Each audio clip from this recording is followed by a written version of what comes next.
जैसे next question है, देखिए limit h tends to zero root of x plus h minus root x upon h है, where x is not equal to zero है।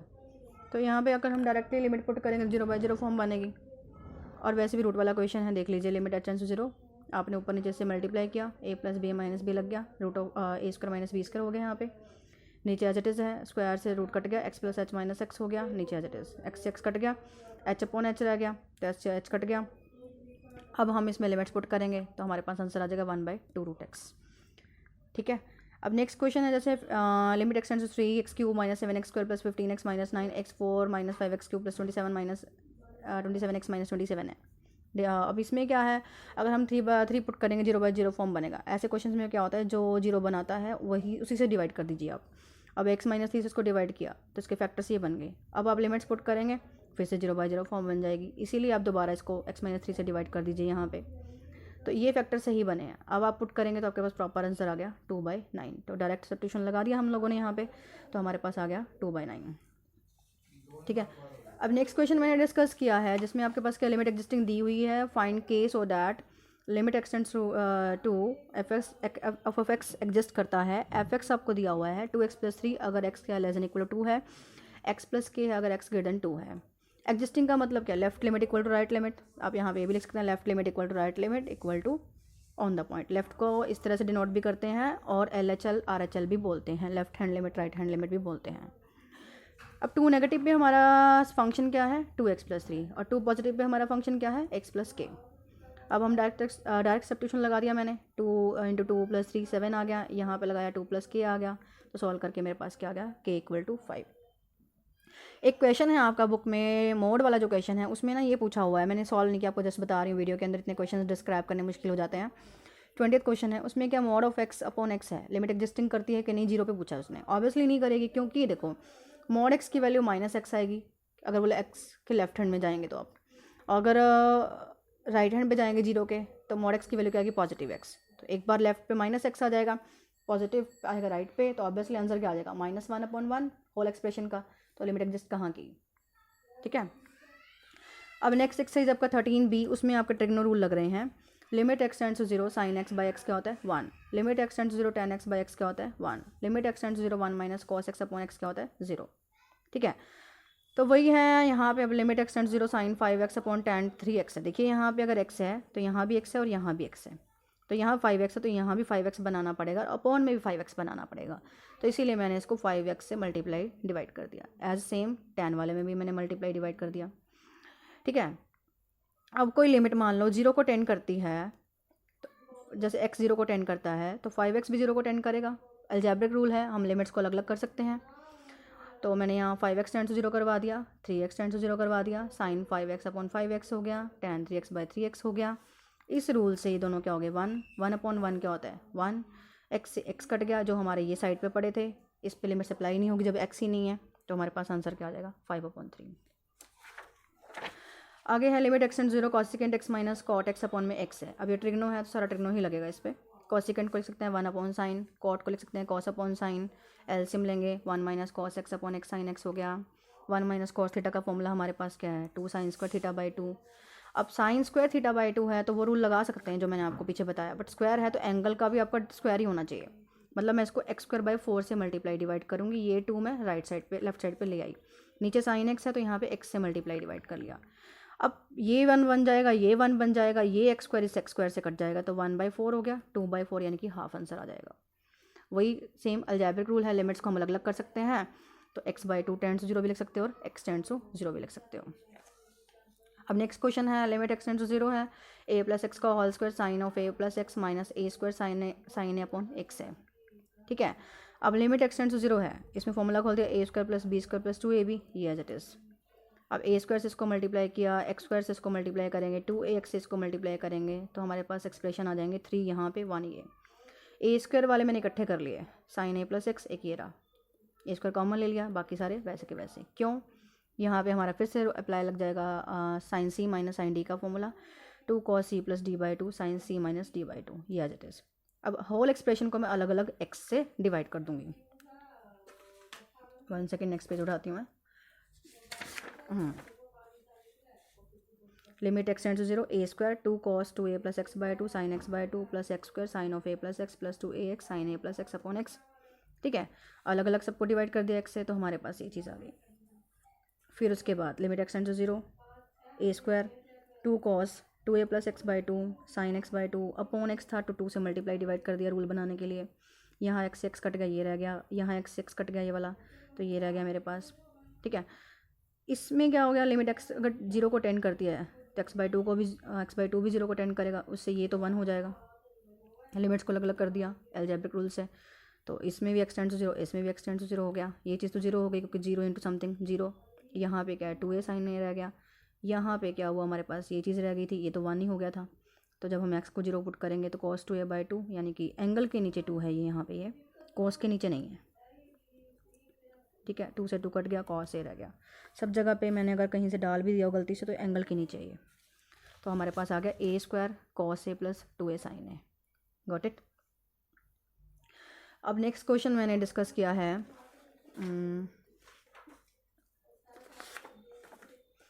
Limit x tends to pi by 2 1 plus cos 2x upon pi minus 2x का whole square है। अब इसमें पाई by 2 अगर हम put करेंगे तो 0/0 फॉर्म बनती है। ठीक है, नीचे पुट करके देख लीजिए, पाई माइनस 2 इंटू पाई बाई 2 है, ऊपर भी ऐसे cos 2 into pi by 2 cos पाई की वैल्यू, उसके हिसाब से 0/0 फॉर्म बन जाएगी। तो ऐसा क्वेश्चन होता है तो हम सब्स्टिट्यूशन मेथड भी लगाते हैं। ठीक है, सब्स्टिट्यूशन में हम क्या करते हैं, वही सेम बात, अगर हम यहाँ पे x को क्या करते हैं कि पाई बाई जो limit plus c plus h put कर देते हैं। c क्या है, जो हमारी लिमिट होती है जिसको अप्रोच करते हैं x, तो मैंने x की जगह पे पुट कर दिया c प्लस h।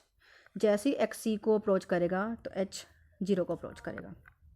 सिंपल है, जैसे जैसे x c को अप्रोच करेगा तो h ऑब्वियसली 0 को अप्रोच कर जाएगा। ठीक है, नॉर्मल भी देखो, अगर यहाँ पे c है, यहाँ पे c प्लस h है, तो c माइनस सी क्या हो गया 0, तो h किसको अप्रोच कर गया 0 को, मतलब x c के बिल्कुल पास आ गया, नेग्लेजिबल डिफरेंस है, वही सेम बात है। तो h भी क्या होगा, बिल्कुल 0 के पास आ जाएगा। एग्जैक्टली 0 नहीं बोलेंगे हम यहाँ पे, वो तो मैंने आपको समझाने के लिए यहाँ पे बोल दिया। तो सब्स्टिट्यूशन लगा दिया, limit h tends to 0 1 plus cos 2 into pi by 2 plus h। ठीक है, नीचे pi minus 2 into pi by 2 plus h का होल स्क्वायर, ये बन गया 1 प्लस cos 2 को अंदर ले गए, पाई प्लस 2h, यहाँ भी 2 को अंदर ले गए, तो ये रह गया। ये स्टेप रॉन्ग हो गया था। लिमिट एच टेंड्स टू 0, यहाँ बन गया cos pi plus theta 1 minus cos theta बन गया ना, क्योंकि cos pi plus 180 plus theta third quadrant हो गया। थर्ड क्वाड्रेंट में cos क्या होता है, नेगेटिव होता है, डेट्स वाई। अब ऊपर लग गया हमारे पास 2 साइन स्क्वायर थीटा बाई 2 का फॉर्मूला, नीचे 4h स्क्वायर था ये हमारे पास, तो 1/4 को 2/4 को मैं अलग ले आई, साइन ये कट गया, साइन स्क्वायर h रह गया, नीचे h स्क्वायर हो गया। अब एंगल का ऑलरेडी स्क्वायर ही है तो होल स्क्वायर लिख दिया, तो साइन x बाई एक्स वाला रूल लग गया, तो हमारे पास क्या हो गया 1, तो 1 इंटू 1/2 क्या हो गया 1/2। Got it. अब है नेक्स्ट एक्सरसाइज है आपकी 13C डिस्कस कर रही हूँ मैं। 13C के अंदर हमारे पास क्या है, जैसे अभी हमने फर्स्ट एक्सरसाइज में तो किया कि सिंपल बेसिक्स, फिर हम लोगों ने क्या किया ट्रिग्नो फंक्शंस। ठीक है, अब हम करेंगे एक्सपोनेंशियल फंक्शंस की लिमिट्स के बारे में। सम इम्पॉर्टेंट रिजल्ट्स हैं हमारे पास। क्या है फर्स्ट, जैसे कि मैंने डिस्कस किया है, लिमिट एक्स टेंड्स टू 0 अगर हमारे पास क्या है a power x minus 1 upon x हो तो उसको लिखते हैं log base e a where a is greater than 0। Log function की बात हम पहले भी कर चुके हैं। अगर आपको लॉग फंक्शन के बारे में ज़्यादा जानना है तो आप अप्लाइड मैथमेटिक्स का लेक्चर अटेंड कर सकते हैं, जो मैंने वीडियो बनाई हुई है। फिर limit x tends to 0 e power x minus 1 upon x है इक्वल टू 1। ये आपको मैंने पहले बताया कॉन्स्टेंट होता है हमारे पास। Limit x tends to 0 1 plus x whole power 1/x है तो e के इक्वल होगा। Limit n tends to infinity 1 plus 1/n whole power n e के इक्वल होगा। तो अब कुछ एग्जाम्पल डिस्क्राइब कर रही हूँ मैं। Limit x tends to 0 3 power x minus 2 power x upon x है हमारे पास, जैसे कि ठीक है। तो इसमें क्या है हमारे पास, limit x tends to 0 3 power x minus 2 power x upon x है। तो अगर हम इस रूल को देखें a power x minus 1 upon x है, तो मैंने इसमें क्या किया -1 और +1 कर दिया। इससे क्या फ़ायदा हुआ, इन दोनों को इकट्ठा कर लिया मैंने, इन दोनों में से माइनस कॉमन ले लिया। लिमिट्स को सेपरेबल कर ही सकते हैं हम लोग, इसको अलग x से डिवाइड कर दिया, इसको अलग x से डिवाइड कर दिया, तो बन गया ना वही rule a power x minus 1 upon x। a कौन हुआ हमारे यहाँ पे 3 हो गया, तो इसका आंसर क्या आ गया log base e3 log base e2 log a minus log b की प्रॉपर्टी लगा दी, log a अपॉन b, ये आंसर आ गया हमारे पास। ठीक है, नेक्स्ट हमारे पास limit x tends to 0 e power 3x minus e power 2x upon x है, वही सेम है। यहाँ पे a की जगह क्या आ गया e आ गया, तो वही सेम चलेगा, -1 +1 कर दिया। इन दोनों को इकट्ठा कर दिया, इन दोनों में से माइनस कॉमन ले लिया, अलग अलग कर दिया। एज़ पर रूल हमारे पास क्या होता है कि जैसे मैंने अभी रूल डिस्क्राइब किया था, उसमें क्या था हमारे पास a power x minus 1 upon x है, ठीक है। तो पिछले क्वेश्चन में मेरे पास x ही था पावर में, अब यहाँ कौन है 3x है, तो मैंने 3 से मल्टीप्लाई डिवाइड कर दिया। यहाँ 2x, तो 2 से मल्टीप्लाई डिवाइड कर दिया, क्योंकि रूल के अकॉर्डिंग यहाँ x है तो यहाँ भी x है, अगर यहाँ 3x है तो यहाँ भी 3x है, तो नीचे भी x है, तो इसलिए मैंने यहाँ पे अगर x 0 को अप्रोच करेगा तो 3x भी क्या है 0 को अप्रोच करेगा, तो यहाँ 2x टेंड्स टू 0 हो गया, यहाँ 3x टेंड्स टू 0 हो गया, ये हमारा रूल बन गया। इंटू 3 पढ़ा ही है, इंटू 2 पढ़ा। अब ये 1 कैसे हो गया, क्योंकि हमारे पास रूल होता है log e a, तो log बेस e और यहाँ भी a है, तो a की जगह e बन गया, क्योंकि a की जगह e है तो ये क्या होता है 1 होता है। तो हमारे पास आंसर आ गया 3 - 2 = 1। नेक्स्ट है limit x tends to 0 e power 3 + x minus sine x minus e power 3 upon x है। इसमें क्या करेंगे, हम इन दोनों को इकट्ठा कर लेंगे। क्यों, इससे क्या फ़ायदा होने वाला है, e power 3 common, e power x minus 1 upon x minus sine x है। इसको अलग अलग कर दिया, e पावर 3 बाहर आ गया, ये बन गया log बेस e, ये बन गया 1, तो आंसर आ गया हमारे पास e पावर 3 - 1। जैसे नेक्स्ट है हमारे पास लिमिट x टेंड्स टू 5 है, ठीक है। अब इसमें हमारे पास क्या है, e power x minus e power 5 upon x minus 5 है। तो इसमें क्या है, अगर हम डायरेक्ट सब्स्टिट्यूशन लगाते हैं, ऑब्वियसली 0/0 फॉर्म बन रही है, तो इसमें हम क्या करेंगे, सब्स्टिट्यूशन मेथड लगा देंगे। पीछे वाले क्वेश्चंस में भी हमने डायरेक्टली सॉल्व कर दिया, पता चल ही रहा था कि हमारे पास वो सॉल्व कैसे हो रहे हैं। अब इसमें अगर हम डायरेक्ट सब्स्टिट्यूशन लगाते हैं, रूल तो वो बन ही नहीं रहा -1 + 1 करके अभी तो इसमें मैंने क्या किया, डायरेक्ट सब्स्टिट्यूशन लगाया, तो हमारे पास 0/0 फॉर्म बन रही थी, तो इसीलिए मैंने यहाँ पे सब्स्टिट्यूशन मेथड लगा दिया। अब सब्स्टिट्यूशन मेथड से हमारे पास क्या फ़ायदा हुआ, वही बात होगी ना, x की जगह मैंने क्या पुट कर दिया 5 + h, जहाँ पे अगर x 5 को अप्रोच करेगा तो h 0 को अप्रोच कर जाएगा, ठीक है। तो वही है h tends to 0 e power 5 + h minus e power 5 upon 5 + h minus 5 हो गया। लिमिट h टेंड्स टू 0 हो गया, e पावर 5 कॉमन ले लिया, e power h minus 1 upon h रह गया। इससे भी क्या फ़ायदा हुआ, ये रूल बन गया देखो, तो आंसर हमारे पास आ गया e पावर 5। अब एक मैंने क्वेश्चन डिस्कस किया है जिसमें हमारे पास क्या रूट की वैल्यूज़ हैं। Limit x tends to 0 2 power x minus 1 upon √1 + x minus x है, ठीक है। इसमें क्या है, limit x tends to 0 2 power x minus 1 upon √1 + x minus 1 है, ठीक। तो हमारे पास यहाँ पे क्या आ गया, अगर हम डायरेक्ट सब्स्टिट्यूशन लगाते हैं तो ये 0/0 फॉर्म बन रही है, तो इसलिए मैंने ऊपर नीचे इसको इससे मल्टीप्लाई कर दिया, तो ये चीज़ बन गई मेरे पास, नीचे a + b - b लग गया, ऊपर as it is 2 power x minus 1, ये साथ मल्टीप्लाई, नीचे ये बन गया, 1 से 1 कट गया, तो ये देखो a power x minus 1 upon x बन गया जो हमें चाहिए था। इंटू में ये है, वही लिमिट सेपरेबल करेंगे इंटू में भी, तो ये तो बन गया हमारे पास rule a power x minus 1 upon x that is log base e2। इधर हम अगर हम 0 पुट करेंगे √1 + 1, √1 की वैल्यू क्या होती है 1, दैट इज़ 1 + 1, तो ये हमारे पास बन गया, ये 2 यहाँ आ गया, ठीक है। इधर साथ में एक बार दोबारा लिखती हूँ मैं स्टेप, log बेस e2 × 2 हो गया, तो 2 log 2 आंसर आ गया। Got it. तो इस तरह हमारे कुछ क्वेश्चन डिस्कस हो गए हैं लिमिट्स के। तो अगर कोई दिक्कत आ रही है आपको किसी क्वेश्चन में तो आप मुझे पूछ भी सकते हैं। और एक आपके पास इसमें लोगारिथम का क्वेश्चन है, वो मैं आपको अभी डिस्क्राइब करती हूँ नेक्स्ट वीडियो में। एक मिनट, इतने ही क्वेश्चन आप सॉल्व कीजिए। Thank you. अभी मैं लिमिट्स का आपका एक टॉपिक रह गया था, लिमिट x टेंड्स टू 0, जैसे आपके पास लॉगरिथम फंक्शन हो जाए log 1 + x upon e power x minus 1 है जैसे कि, तो लॉग वाले क्वेश्चन को हम लोग सब्स्टिट्यूशन से भी कर सकते हैं। अगर मैंने यहाँ पे आपको करवाया लॉग की एक हमारे पास एक्सपेंशन होती है, जैसे कि मैंने यहाँ पे क्या किया log 1 + x अपॉन x, इसको मैंने क्या किया नीचे वाले को x से मल्टीप्लाई डिवाइड कर दिया, तो ये तो हमारे पास प्रॉपर कंप्लीट हो गया एज़ पर फॉर्मूला। इसको अलग कर दिया हम लोगों ने। अब log 1 + x के हमारे पास एक्सपेंशन होती है x - x² 2 + x³ 3 minus going on to, ये तो चीज़ हमारे पास 1 उड़ गई लिमिट लगा के।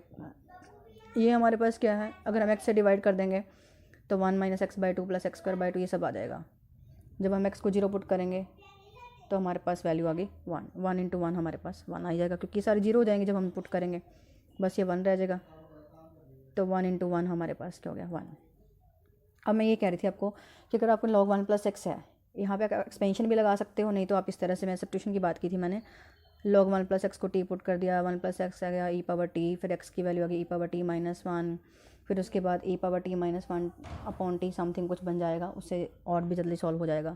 तो आप इससे भी कर सकते हैं और उससे भी कर सकते हैं। Got it. तो इस तरह के लॉग वाले क्वेश्चन हैं आपके। नेक्स्ट टॉपिक है आपका डेरिवेटिव। अब सवाल पैदा होता है डेरिवेटिव है क्या चीज़। लिमिट्स एंड डेरिवेटिव चैप्टर है आपका। डेरिवेटिव में पता क्या होता है कि जैसे कि हम लोग किसी भी चीज़ में इसको स्लोप भी बोल देते हैं लाइन के कॉन्सेप्ट में, ठीक है। अब एक्चुअली ये है क्या चीज़। डेरिवेटिव का मतलब है कि चेंज किसी भी मतलब हम बोल रहे हैं क्वांटिटी में चेंज किसी अनदर की रिस्पेक्ट से। लाइक जैसे हम बोल रहे हैं कि y is equal to f x है, ठीक है। तो हम डेरिवेटिव को बोलते हैं dy upon d x, F dash x हो गया जैसे हमारे पास, ठीक है, y1, तो इस तरह से बोलते हैं। तो एक्चुअल में क्या होता है, change in y with respect to x, ठीक है, उसको हम बोलते हैं डेरिवेटिव। रेट ऑफ चेंज, एक क्वांटिटी में अगर जो चेंज आता है दूसरे के रिस्पेक्ट से तो हम उसको बोलते हैं रेट ऑफ चेंज। और रेट ऑफ चेंज का मतलब ही हमारे पास क्या है, डेरिवेटिव है। पर एक्चुअल में डेरिवेटिव में क्या होता है, किसी प्लेस पर्टिकुलर जैसे हम इंस्टेंटेनियस बोलते हैं, पर्टिकुलर प्लेस पे पर्टिकुलर पॉइंट पे हम निकालते हैं। जैसे हम dy अपॉन डी एक्स अगर डिनोट करें तो हम बोलते हैं at x equal to something 2 या x0 3 4, तो उस पर्टिकुलर पॉइंट पे हमारे पास जो चेंज आएगा y में with respect to x, that is called derivative.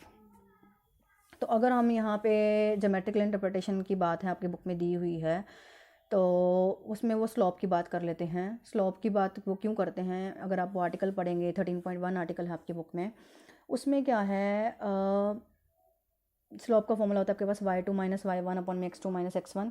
तो जो कर्व में हमारे पास सीकेंट होती है, ठीक है, जैसे जैसे अगर हम दोनों a और b पॉइंट पे हम उसको ले लेते हैं, आप आर्टिकल ज़्यादा पढ़ेंगे ज़्यादा क्लियर होगा।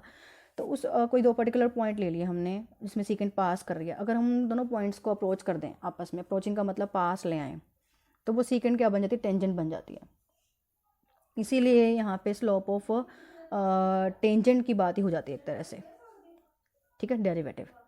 तो उसमें हमारे पास उससे हमारे पास अगर हम लिमिट्स को अप्रोच करवाते हैं तो वो चीज़ क्या बनती है, स्लोप ऑफ टेंजेंट ही हमारे पास क्या बनती है, डेरिवेटिव बन जाता है। ज्योमेट्रिकल इंटरप्रिटेशन करें आर्टिकल से आपको ज़्यादा समझ में आएगा। तो हमारे पास एक इसका फर्स्ट प्रिंसिपल रूल है, वो क्या होता है, एफ ऑफ एक्स अगर हमारे पास tan x है, एफ डैश एक्स हो गया डेरिवेटिव, तो यहाँ पे लिमिट h टेंड्स टू 0 ले लेते हैं, F of x plus h minus f of x upon h, ठीक है। तो इसमें ये क्या हमने लगा दिया, फर्स्ट प्रिंसिपल रूल लगा दिया। इसमें हमारे पास क्या है कि डेफिनेशन भी बोल सकते हैं, बाय डेफिनेशन हम इसको फाइंड कर रहे हैं, ठीक है। तो इसमें जो h है वो स्मॉल इंक्रीमेंट इन x है, और जहाँ पे h क्या कर रहा है, 0 को अप्रोच कर रहा है। वही जैसे मैंने आपको बोला है कि 2 पॉइंट्स अगर हमारे पास हैं, तो अगर दोनों पॉइंट्स को अगर हम क्लोज लें, क्लोजिंग का मतलब है अप्रोच करवा दें, जैसे x approaching to second point, जो भी हमारे पास सेकंड पॉइंट होगा सीकेंट का, ठीक है, तो वो टेंजेंट जो हमारे पास सीकेंट होती है वो टेंजेंट बन जाती है। तो अगर आपके पास लिखा आ जाता है कि फाइंड अ डेरिवेटिव, तो देखिए कैसे होगा, limit h tends to 0 f of x plus h minus f of x upon h, ठीक है। Limit h tends to 0, f of x plus h का मतलब है यहाँ पे x प्लस एच रख दीजिए, tan into x plus h minus f of x क्या है, tan x अपॉन एच, ठीक है। तो लिमिट h टेंड्स टू 0, यहाँ पे आ जाएगा tan x plus tan h minus tan x upon H, tan x से tan x कट गया, tan h अपॉन h रह गया, तो h से h कट गया, तो हमारे पास tan आ गया। तो ये आ गया derivative of the F x, यानी कि एफ डैश एक्स, या यूँ बोल दो y is equal to f of x है तो dy अपॉन डी एक्स हो गया। नेक्स्ट है f of x is equal to x square plus 7x plus 4। अब इसने एफ डैश 2 पे बोला है, तो मतलब एफ डैश 2 फाइंड करना है, तो वही limit h tends to 0 f of x plus h minus f of x upon h हो गया। तो वही x प्लस एच पुट करेंगे, यहाँ पे ये आ जाएगा, ठीक है। एफ ऑफ एक्स पुट करेंगे, साइन चेंज हो जाएंगे, नीचे h है हमारे पास, सॉल्व वगैरह करेंगे, a प्लस बी का होल स्क्वायर खोल दिया, मल्टीप्लाई कर दिया, तो हमारे पास रह गया H square plus 2xh plus 7h upon h, ठीक है। h से डिवाइड करेंगे कॉमन लेके, तो हमारे पास आ जाएगा 2x प्लस 7, h को 0 पुट कर दिया, जो बच गया लिमिट डायरेक्ट सब्स्टिट्यूशन लगा दिया, 2x प्लस 7। अब 2 कहा है तो x की वैल्यू आप 2 पुट कर दीजिए, तो हमारे पास 11 आ गया। मतलब इंस्टेंस चेंज क्या आया हमारे पास, पर्टिकुलर डेरिवेटिव 2 पे क्या आया हमारे पास, 11। Got it. तो ये तो था जब मैंने फर्स्ट प्रिंसिपल लगाया है, ठीक है। अब है next question, find a derivative by first principle method है। एक ही क्वेश्चन मैंने इसका डिस्क्राइब किया है। F of x is equal to 1/√x है, where x is greater than 0 है। तो वही f of x plus h find किया, दोनों को हमारे पास क्या किया, माइनस किया, जैसे हमें बताया F of x plus h minus f of x किया, एलसीएम लेके हमारे पास ये आ गया, रूट वाला फंक्शन है, रेशनलाइजिंग कर दिया, ए प्लस बी है माइनस बी लगा दिया, ये आ गया f of x plus h minus f of x, root से स्क्वायर कैंसिल, ये आ गया नीचे ऐसे ही।